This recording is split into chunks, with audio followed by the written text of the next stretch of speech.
Bonjour, alors aujourd'hui on va s'intéresser à l'entreprise Saint-Gobain, on va faire un petit focus sur cette valeur, s'intéresser un peu plus aux chiffres qu'elle a fait ces derniers mois et ces dernières années, donc un peu plus dans le fondamental, et puis on finira également avec les graphiques sur le cours et on va regarder si ça peut valoir le coup de jouer Saint-Gobain sur le moyen terme ou le long terme, et éventuellement d'avoir une porte d'entrée court terme qui serait favorable.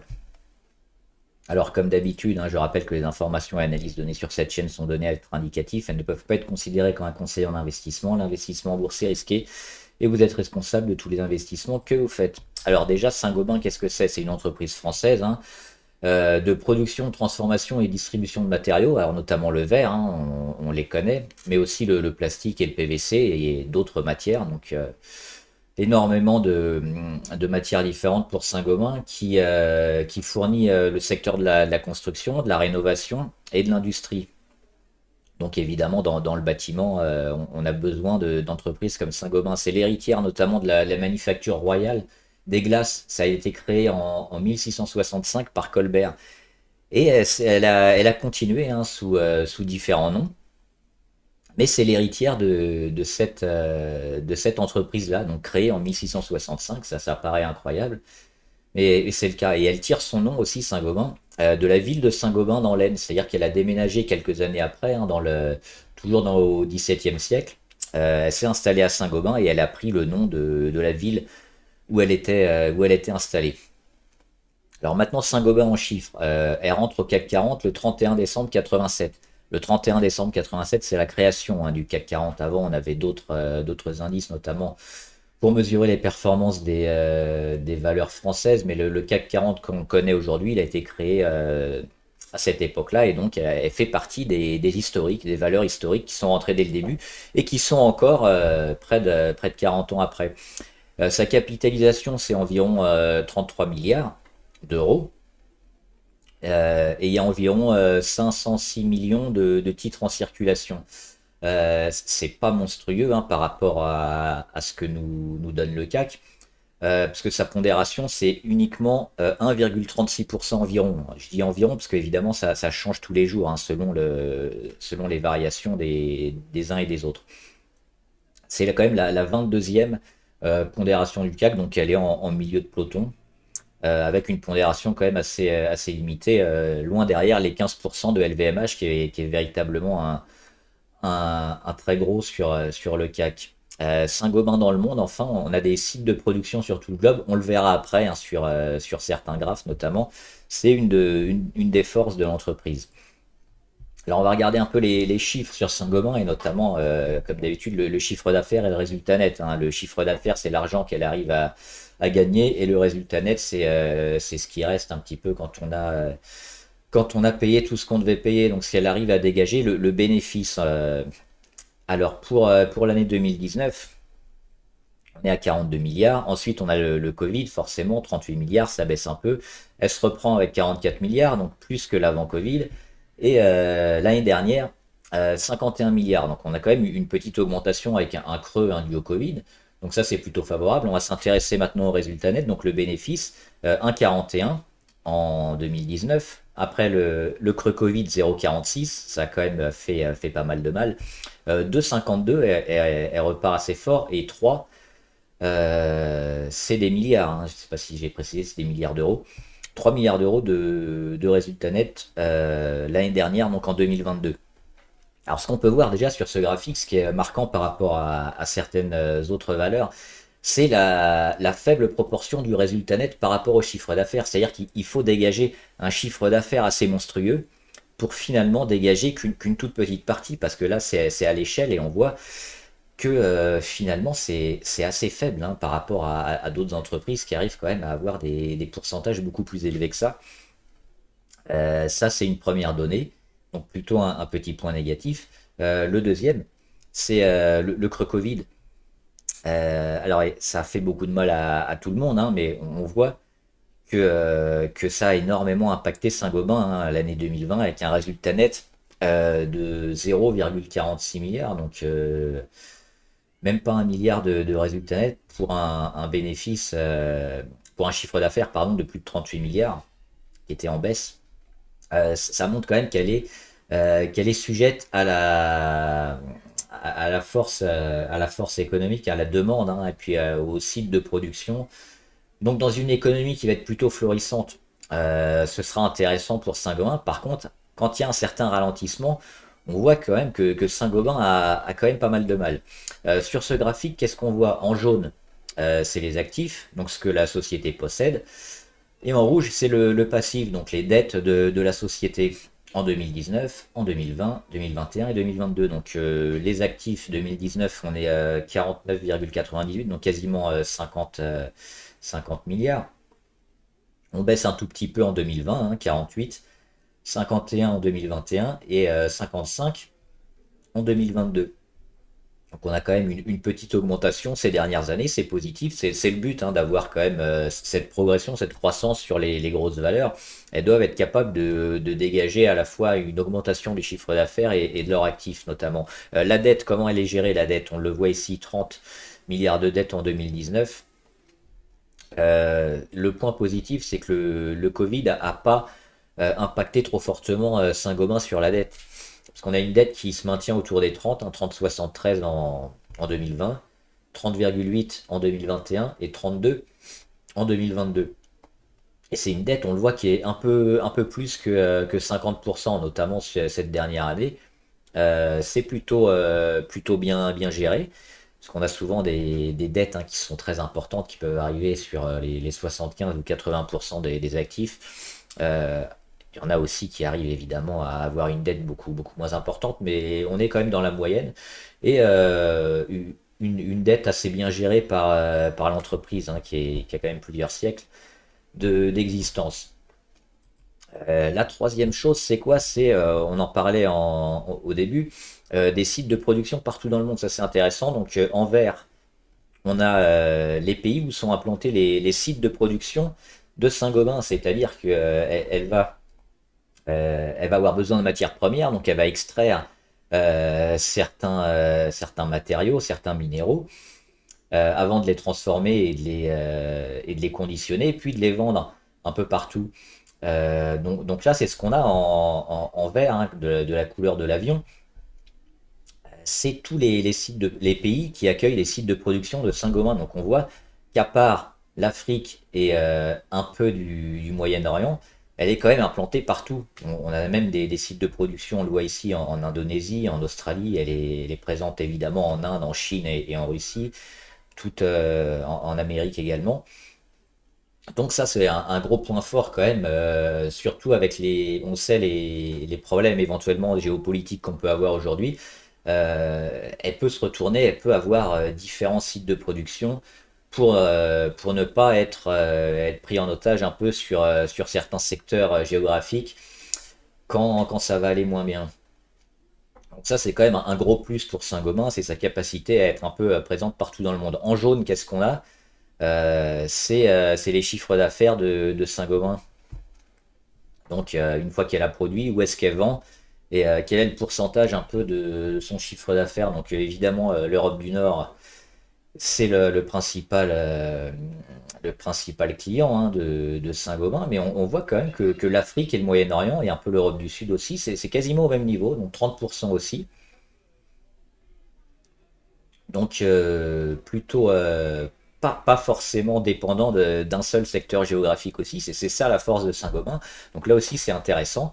Et 17% sur les Amériques, hein, Amérique du Nord, Amérique du Sud. C'est probablement un marché à développer, ça serait intéressant parce que évidemment, hein, les États-Unis et même les autres pays comme le Canada ou les pays d'Amérique du Sud ont besoin évidemment de construction, de rénovation, de matériaux. Et, les 17% finalement, c'est pas énorme par rapport à ce qu'on pourrait espérer pour une diversification plus importante. Mais ça montre quand même qu'ils sont présents. Et puis on a également environ 4% à l'Asie-Pacifique, c'est relativement faible. Et 19% sur le reste du globe, hein, hors ce qu'on a cité là. Donc c'est plutôt intéressant aussi, c'est plutôt un bon point pour Saint-Gobain qui arrive à quand même être présent un peu partout dans le monde. On va s'intéresser maintenant aux dividendes et au cash flow. Alors le dividende et le rendement. 2019, j'ai pas fait avant 2019. On part de 2019. Qu'est-ce qu'on a? On a la crise Covid, évidemment. Il y a beaucoup d'entreprises qui ont arrêté les dividendes. Ça a été le cas de Saint-Gobain. Donc il n'y avait rien. En 2020, à nouveau le retour du dividende. Alors c'est l'année, hein, c'est dividende 2020 qui est payé en 2021. Donc c'est pour ça que là j'ai rien en 2023. Donc 1,33 en 2020, 1,63 en 2021 et 2 euros en 2022. Et on voit le rendement qui monte également, hein, comme le total en numéraire. Donc on passe de 2,28 à 2,98 et dernièrement 3,58. Donc on a quand même un dividende et un retour aux actionnaires qui est en progression. Ça aussi, c'est important. Ça dénote quand même une certaine solidité financière et une capacité à rendre une partie aux actionnaires. En 2023, donc ce sera, je crois que c'est au mois de juin, ou juin, juillet, c'est en été, que Saint-Gobain donne son dividende.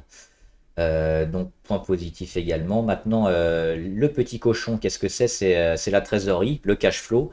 Et ça aussi, c'est très important. Une entreprise qui n'est pas capable d'avoir une trésorerie importante, un cash flow important, et un trésor de guerre, hein, c'est ça, qui va lui servir déjà pour travailler, parce que l'argent, il dort pas, il travaille toujours, il fait des petits, mais également pour les fusions, les acquisitions, tout ce qui va être la gestion de l'entreprise et sa capacité à se développer. Ça va être important d'avoir une trésorerie importante et surtout d'essayer de la faire grossir également. 2019, on en est à 1406. Ce sont des millions, hein, 1406 millions, donc ça doit faire, si je ne me trompe pas, 1 milliard 400 000 en 2019. Ensuite, le creux Covid, on tombe à 456. Donc là, on le voit, encore une fois, c'est le point noir un peu de Saint-Gobain, c'est qu'elle est énormément dépendante des conditions économiques parce que le cash flow, il s'est fait détruire. Ensuite, on revient bien, hein, 2021, on dépasse les 25, les 2521, pardon, en plus de 2 milliards. Et l'année dernière, en 2022, 3 milliards. Donc on a quand même, on le voit, quand il y a de la reprise, quand il y a de la demande, quand l'économie est plutôt florissante, ça va très bien pour Saint-Gobain qui est capable de refaire des réserves. Par contre, dès qu'il y a un peu un trou noir, euh, elle va être énormément ralentie et elle va subir ce contre-coup de l'économie. Maintenant, qu'est-ce que c'est ce petit tableau? C'est la vente à découvert sur Saint-Gobain. Donc, vous savez que la plupart des grandes entreprises, hein, du CAC et autres, on peut les vendre à découvert, les shorter. C'est-à-dire qu'on vend l'action, on espère qu'elle descende, et ensuite on la rachète. Donc là, sur ce tableau, alors, tous les gros, hein, tous les gros sont obligés de se déclarer. Si vous la shortez, vous et moi, malheureusement, on n'a pas un portefeuille assez important pour apparaître sur le tableau. Alors là, c'est le fonds, un fonds d'investissement, j'ai pas noté le nom, qui s'est mis, ah bah si, il est là, Marshall Wace LLP, qui s'est mis récemment en short sur Saint-Gobain, c'est-à-dire qui parie sur la baisse à court ou moyen terme. Généralement, c'est pas du très long terme, hein, sur les shorts, parce qu'on a des frais qui viennent s'additionner, contrairement aux positions longues.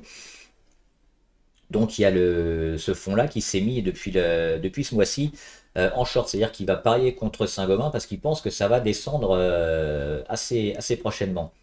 En blanc, vous avez juste le cours, hein, le cours de l'action et puis le niveau ici avec la valorisation, l'euro, les niveaux de prix de l'action. Donc on voit quand même qu'elle est arrivée sur ses plus hauts. Alors il y a juste un fond, c'est depuis un mois, donc c'est très récent, et ça représente 0,5% du capital. C'est relativement faible encore, c'est pas très important, hein. En dessous de 2 ou 1%, c'est pas très important. Quand on commence à taper les 2, 3 et plus, on peut éventuellement commencer à s'inquiéter. Là, pour l'instant, c'est pas très fort, mais ça dénote quand même une certaine, euh, une certaine prudence de pas mal de fonds. Et on le verra après pourquoi, notamment sur les graphiques. Le consensus des analystes. Alors, il y en a plusieurs, généralement ça reprend un peu toujours les mêmes. Et la tendance qu'on regarde les perfs des analystes se retrouve un peu identique partout. Donc là, j'ai pris celui-là. Sur 19 ou 20 analystes, hein, il y a plusieurs tableaux. On est plutôt favorable, mais quand on regarde un petit peu plus dans le détail, on voit que le potentiel haussier, il n'est pas énorme, hein. Actuellement, on a un potentiel de hausse d'environ 5%. Alors évidemment, c'est des prédictions, enfin prédictions, des prévisions plutôt, qui se révèlent la plupart du temps pas forcément très précises. Ce qui est important de noter, c'est qu'on ne vise pas les très hauts sur Saint-Gobain actuellement. Donc 14 analystes qui sont à l'achat. Euh, Pas grand monde à la vente, mais quand même 5 neutres qui commencent à se poser des questions sur la valorisation du cours qui commence à être important. Donc on a quand même fait une belle hausse dernièrement. Il y a peu de très gros fonds qui vont peut-être se placer dessus pour jouer encore la continuation de la hausse sur le titre. C'est ce qu'on peut en déduire. Ou alors là, une hausse plutôt limitée. Et enfin, dans la slide 8, qu'est-ce qu'on a? Euh, Saint-Gobain, un avenir incertain. Pourquoi? Alors là, j'ai mis les comptes de résultats notamment, et la trésorerie, on va le voir après, les comptes de résultats alors c'est trimestriel, mais elle donne ses résultats que tous les 6 mois. Donc là, ça a été doublé, hein, sur le site. Septembre-décembre, ils sont identiques parce qu'en fait, c'est les chiffres de décembre qui sont tombés. Et ils ont mis la même chose le mois d'avant pour équilibrer. Alors, en fait, ce qu'il faut regarder, c'est surtout la différence entre l'annonce des résultats sur décembre et sur juin. Parce que septembre-décembre, c'est identique et mars-juin, c'est identique aussi. On l'a mis que en semestre, les résultats. Donc, décembre, on voit qu'on était un petit peu plus haut que sur mars et juin. Ça veut dire quoi? Ça veut dire que sur le dernier semestre, hein, le semestre du début, premier semestre 2023 par rapport au dernier 2022, donc il y a 6 mois d'écart, on a gagné un peu moins d'argent en termes de chiffre d'affaires et en termes de résultats nets, c'est à peu près pareil.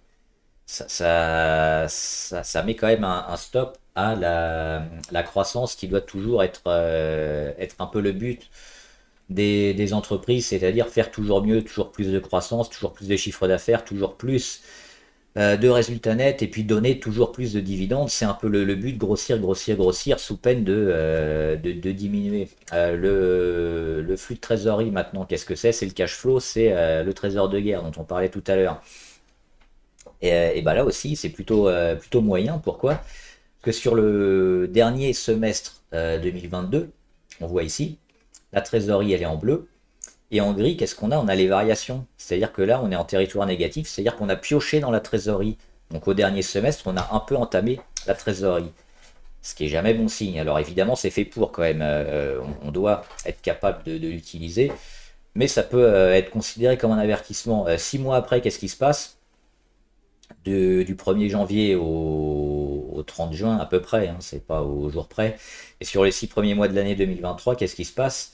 On voit qu'au niveau de trésorerie, on est quasiment neutre, hein. Alors il y a un très léger, je crois que c'est très légèrement positif, mais c'est quasiment neutre, encore une fois, sur la trésorerie. Donc il y a 6 mois, on piochait dedans, et là, sur la période actuelle, puisqu'on aura que les résultats de la fin d'année 2023, début 2024, donc sur la période actuelle, on n'a pas été capable de faire grossir la trésorerie. Donc là aussi, c'est un petit avertissement. Ensuite, ici, on a quoi? On a les prévisions. Donc on a le bénéfice net par action, ça je vais pas trop en parler. On va regarder juste ici les prévisions ici du chiffre d'affaires. Donc à droite, c'est les prévisions, et à gauche, c'est le résultat qui est arrivé effectivement. Donc quand c'est en vert, c'est au-dessus, quand c'est en rouge, c'est en dessous. Mais on a des chiffres quand même qui sont assez proches, hein. On voit, on prévoyait 12,7, on a eu 12,9. Après, on prévoit 12,8, on a 12,8. On prévoit 12,2, on a 12,4. On prévoit 12,6, on a 12,5, etc. On va finir avec, on prévoit 11,5, on a 11,5, un petit peu plus, hein, 11,51, 11,57. Mais ce qu'on voit surtout, c'est ici, hein, donc de fin 2022 à début 2024, un chiffre qui va progressivement s'éroder. 12,7, 12,8, 12,2, 12,6, 11,5, 11,2. Donc ça commence quand même à baisser. On a des chiffres, et c'est pareil pour les chiffres annoncés, hein, 12,9, 12,8, 12,4, 12,5, 11,5 sur la performance réelle. Ça commence à baisser un petit peu, pas tous les mois, mais avec des rebonds un peu comme sur les graphes. Euh, on gagne un peu de moins en moins d'argent sur Saint-Gobain. Et le problème, c'est qu'on arrive quand même dans une période, on l'a vu sur alors, une récession, on ne sait pas, mais au moins un ralentissement économique. Et on a vu que Saint-Gobain était quand même assez dépendant des capacités de l'économie mondiale à tourner à plein régime. Là, quelle va être un peu la réaction de Saint-Gobain, tout en sachant que on a déjà fait un peu le plus gros, hein, de la montée, a priori, qu'on va arriver dans le dur.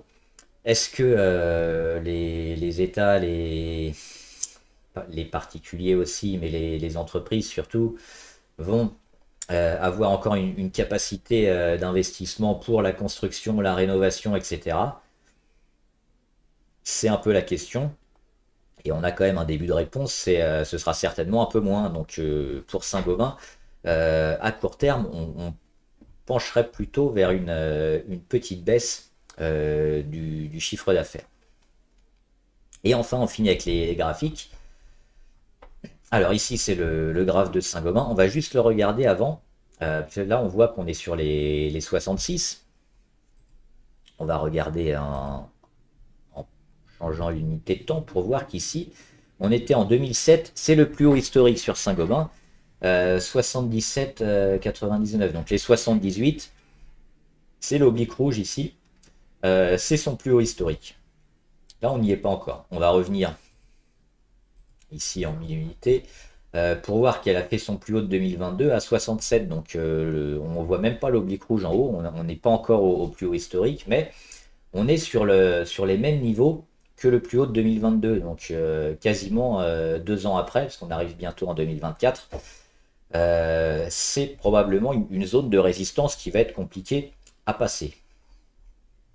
On a eu toute cette année 2022, hein, comme beaucoup sur les marchés, assez moyenne, puis un début de reprise en 2023, et on le voit, là on finit l'année en fanfare, hein, avec le rallye de Noël. On est déjà en surachat, hein, depuis un moment, et on arrive sur la résistance, on le voit à 67,12. Alors on va même zoomer. Ça mèche, ça commence à s'essouffler. On est quand même, on a une belle force acheteuse, mais il y a quand même plus de chances qu'on arrive sur la fin que cette belle envolée continue. Alors on va regarder juste l'écart entre la moyenne à 200 et le cours. Il est d'environ 20%. À 20%, c'est pas encore énorme. Moi, je considère qu'à partir de 50%, c'est énorme et qu'on s'attend à des retracements. Là, 20%, on a potentiellement une petite marge encore. Mais ce qu'on a vu à moyen et long terme, avec notamment les conditions économiques qui se dégradent, le retour ici sur le plus haut de 2022, alors on va certainement aller taper peut-être un peu plus haut, 68, 70. Le plus haut historique, ça risque d'être compliqué. Ça va corriger un moment parce qu'on est venu d'ici, hein, des 48 assez rapidement. En un mois et demi, on a pris 34%, donc il va falloir corriger un moment ou un autre. Et si on veut jouer le moyen long terme sur Saint-Gobain, à l'avoir ici à une valorisation, hein, sur les prix de 66, ça me semble un peu cher. Donc voilà, la conclusion, c'est que Saint-Gobain, ça reste une entreprise intéressante, ça reste une entreprise plutôt forte, mais qui a besoin de conditions de marché plutôt favorables pour avoir son cours grimper. Donc c'est ça qui nous intéresse maintenant, la porte d'entrée maintenant, avec le durcissement économique, avec déjà un cours sur les plus hauts, quasiment plus haut de 2022. On n'est pas au plus haut historique, mais on a fait une belle performance. Ça semble pas forcément très intéressant. Là, on a des portes d'entrée, on le voit à court terme, hein. On en avait une belle ici fin 2022, on en avait une belle ici aussi en court terme novembre 2023. Maintenant, si on veut jouer plus le moyen terme, l'acheter ici sur les plus hauts, ça me semble assez négatif. Ce qu'on peut attendre sur Saint-Gobain, c'est quoi? C'est un retour, un retracement, une grosse consolidation, voire un peu plus, sur des niveaux un peu clés, un peu bien marqués. Euh, Peut-être ici, autour des 48-50, voire un peu moins, parce qu'avec le ralentissement économique, Saint-Gobain, je les vois pas aller très haut, très fort en 2024. On verra. Mais en tout cas, je privilégierais d'autres actions que celle-là qui me semble un peu chère actuellement. Voilà, j'espère que la vidéo vous a aidé. N'hésitez pas à me dire ce que vous en pensez dans les commentaires, à partager votre avis, si vous êtes d'accord ou pas sur Saint-Gobain pour l'année 2024. Et on en discutera. Bon trade, à plus!